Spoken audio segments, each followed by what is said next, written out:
Okay. Jackie and David. David, please stand up for a minute. David had stage 4 cancer. With all the thousands of people I've worked with who have had stage 4 cancer as a nutritionist, nobody's been sicker than him. Maybe a few equally sick. He was so sick when he was eating food, it was coming out his back because the nuclear medicine had actually burned a hole into his membrane, his skin. And so that was 2007 you came to us. Why don't you come up to the microphone for a minute and speak about that? Because a lot of listeners out there around the world may not know that these are real stories. These are real human beings, and I'm proud of these people. And David was in hospice. David, yeah, he checked out a hospice and came to us, but he didn't let us know that.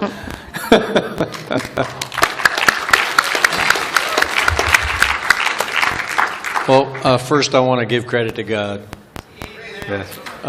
Second, I want to give credit to Ann Wigmore, who fostered you, Yes. and you carried the torch, and you've done an excellent job. I can't think of two people in the world I love more. You know, not because specifically they're them, but what they've done is they've loved other people, and they've caused this domino effect that is huge, you know. So anyway, in 2001, I got stage 4 cancer in my lymph and my pelvis and my armpit, and I had tumors on my bowel, couldn't go to the bathroom. I was 121 pounds in a wheelchair. The oldest living member of hospice in 2 counties, Hillsborough and West Palm Beach. Put the mic up close. And, you know, Brian said that our most intimate relationship with is food. And I have to say, I think one that's more intimate is our thought. You know, because the only one that really knows your thoughts is you and God.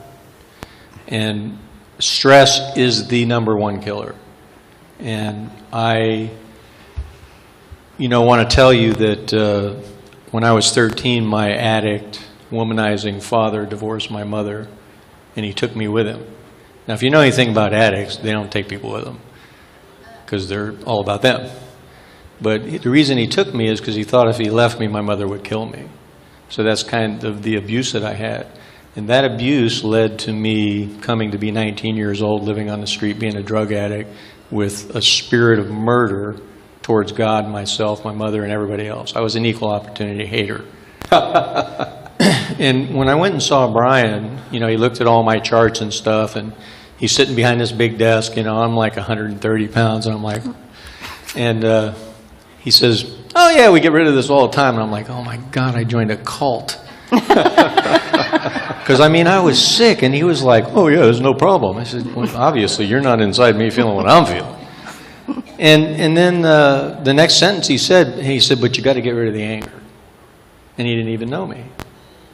And the anger obviously was, you know, very, very obvious to somebody that's seen thousands and thousands and thousands of people. And so I want to tell you that I don't think people really get this. They've been doing this for 40 years. For 40 years, day after day after day, they've seen sick people die, and sick people get well, and sick people get well and go out and get sick and come back. And so, I mean, do you really need clinical studies and double-blind blah, blah? Right? Really? So anyway, when they gave me the chemo, they burned my arm, which I'll be happy to show you if you want to see it, and it burned off half my stomach. And in the process of, well, when it first started, I started coughing, and this is in 2001, and my spleen was swelling up from thumb size, normal size, to a gallon of milk. Nobody knew, and I was coughing all the time. And so long story short, they took my spleen out, it burst, it was trying to contain the cancer. And so I was glad because I stopped coughing. I'd been coughing for a year. And so it burned off my stomach, and then when my stomach grew back, it had a fistula on it, which is a cup. And this doctor was telling me from the minute he met me that I was going to die. I was going to die tomorrow, I was going to die next week. I call him every week to see how he's doing. I mean, every year. And so anyway, he he told me that, I was going to drown in my own fluids and I needed a chest tube. I was about 125 pounds, and I didn't really want to live. I was tired, but my wife at the time wanted me to do it, so I got the chest tube in. And then a couple of weeks later, because I was on the maximum amount of drugs and a stupor, I stepped on the chest tube and pulled it out. And so now the fistula is communicating to my back, and food and drink are coming out of my back.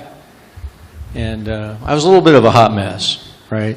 I had chicken pox, I had Epstein-Barr, I had Bell's palsy, I had 4 blood transfusions, and I had 3 abdominal surgeries, and probably a bunch of other stuff I don't remember because I was kind of like not present. But then they sent me to hospice because they were done with me. Cost about $1 million of your taxpayer money. Thank you very much. And about 3 years later, I'm riding my Harley and I start having ocular migraines. And if you don't know what an ocular migraine is, it's a lack of oxygen to the ocular nerve. And you see starbursts in a mild case. In a heavy case, I went through that to my eyes feeling like they're crossing and getting dizzy, which is a really bad combination on a Harley. So that forced me to go back to the doctor, and that took me to understand that I had cancer again. Well, the cancer I had was in both my kidneys, and I had an 8-centimeter tumor on my spine that disabled me from walking. And the doctor told me, you're going to die right away. And it was a year later before I couldn't walk. So they're trained to scare you into doing chemo. And that's what they do. And so when I got to Brian, I had neuropathy in my feet from the chemo and the radiation. And I was on the H wave. I had, what do they call it, hypertension on my feet. And Anna Maria did live blood cell. Dave, let's try to move it, maybe wrap it up. Okay. And so she told me things that she couldn't have known by looking at it, and Florida stopped her from doing that, which is a travesty. And so it's been 8 years, and as you can see, I'm in terrible health. And I really appreciate it.